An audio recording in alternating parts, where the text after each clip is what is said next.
Hi, this is Kay Solomon, and this is the third lecture of the first unit in our Intro to the New Testament.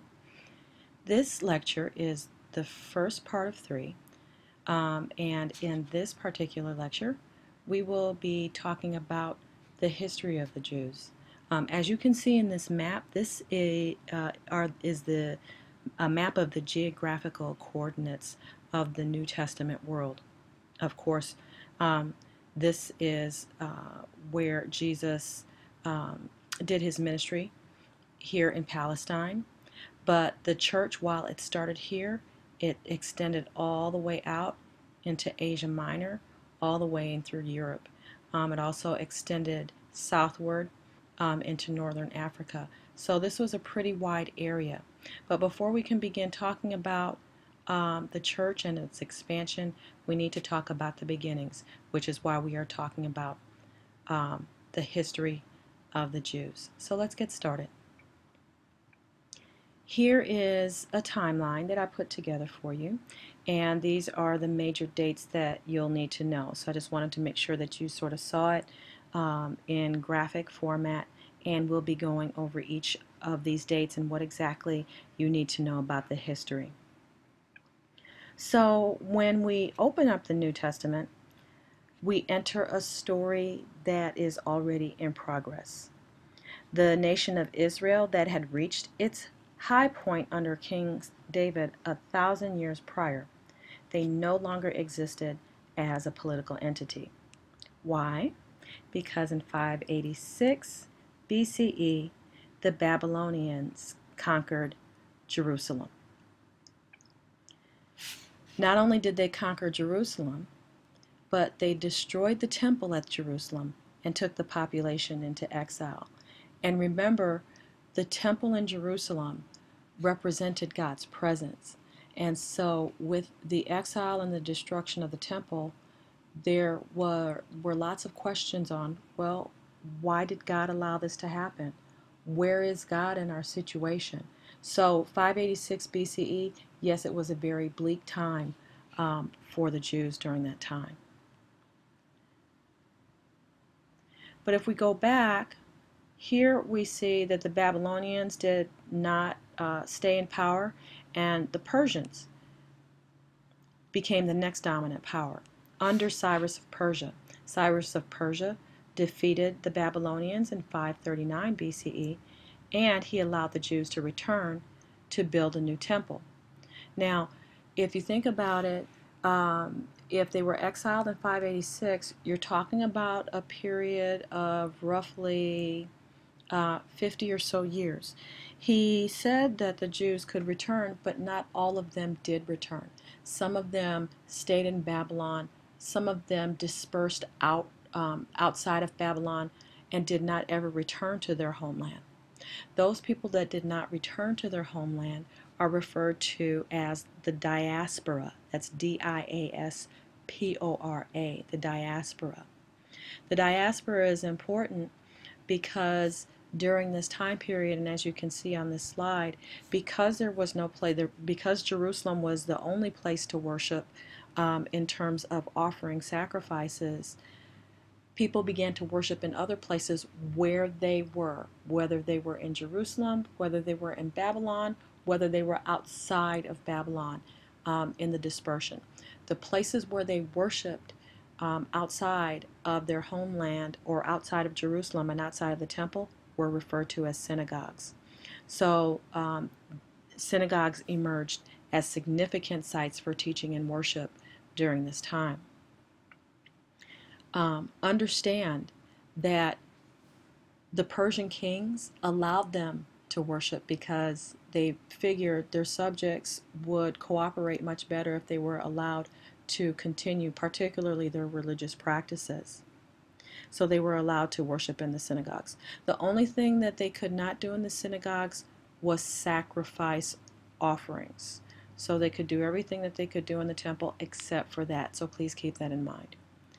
The Jews during this time became increasingly focused on faithfulness to Torah because they interpreted their circumstances in terms of being exiled they viewed that in terms of them being disobedient to the law. They said the reason why we were exiled in the first place was because we were disobedient. We don't ever want to get ourselves in that situation again. So we have to recommit ourselves to Torah. So during this period, where after the temple was rebuilt, this period is referred to as the Second Temple period. And you'll hear scholars refer to this period quite often. Okay, so that is the significance of the Persian conquest underneath Cyrus the Great. Of course, things were going along just fine until Alexander the Great came onto the scene.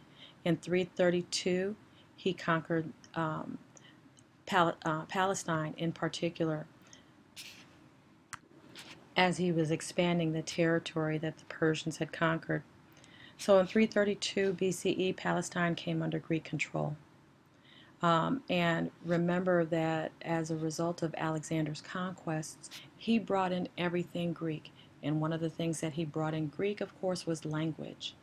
Because Greek became the dominant language during his reign and thereafter, the Jews began to speak Greek more often and began not to use Hebrew.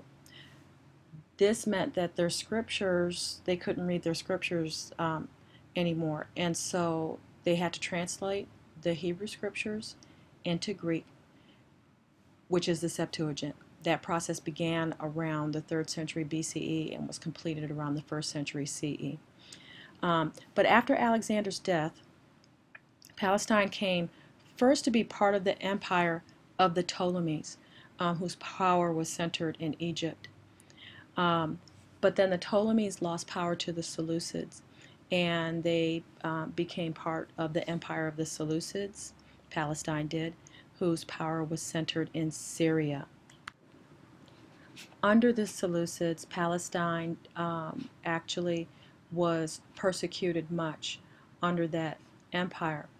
And if you take a look back at the timeline, in 167, the Seleucid ruler, his name was Antiochus IV Epiphanes, and he was quite the terroristic ruler. He sought to exterminate the Jewish religion by inflicting horrible atrocities on any Jew who professed and or practiced their faith.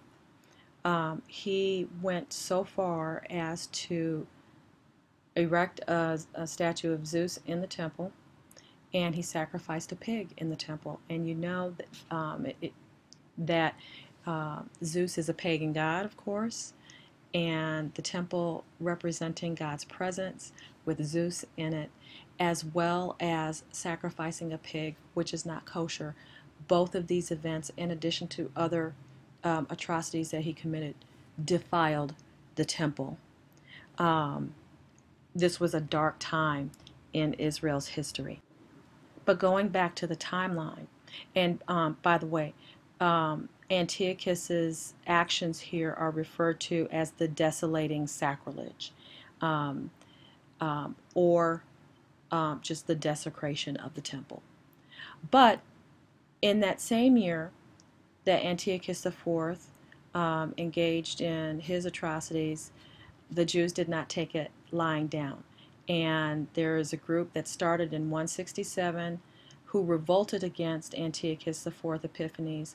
That revolt lasted to 164, and it's referred to as the Maccabean Revolt. In the Maccabean Revolt, Jewish rebels nicknamed the Maccabees, which means the hammers, they led a revolt against Antiochus, and they actually won.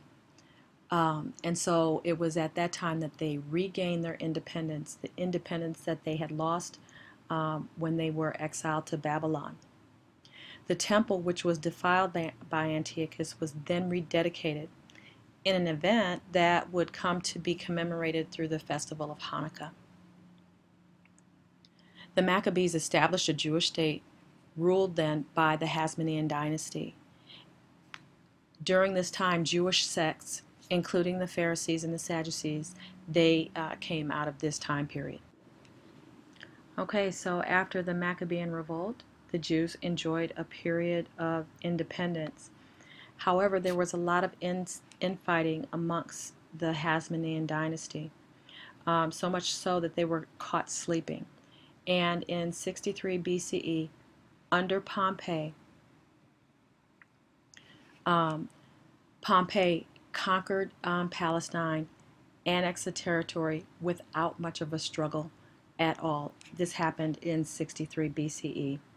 So Palestine remained under Roman rule through the Second Temple period and way beyond that. So they lost their independence once again. So in Palestine, the Jews were underneath the thumb of the Roman Empire, and it was an oppressive regime to the Jews, so much so that they looked for a deliverer figure to come and rescue them from the oppression that they were under. One group, one of the sects that we will learn about in our time in class, the Zealots, they decided to take matters into their own hands. And so, starting in 66 CE, they led the Jews in a war against oppressive Roman rule. However, they were not successful, and Rome conquered Jerusalem as well as the Second Temple, destroyed it, and marked the end to the Second Temple period in the year 70 CE. It was around this time that scholars believe that the Gospel of Mark was written, and you actually see elements of this war period right within the text. So that's pretty interesting. So that's where we are. We looked at a very short history of the Jews from the Babylonian exile in 586 BCE through the destruction of the Second Temple in 70 CE.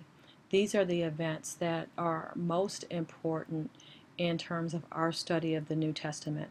And all of these elements, all of these events, as a matter of fact, you will see the significance of all of these events in the New Testament text. So hopefully this is helpful for you, and I'll be pointing things out in terms of the history and how they've affected the text as we go along. Okay, see you in class.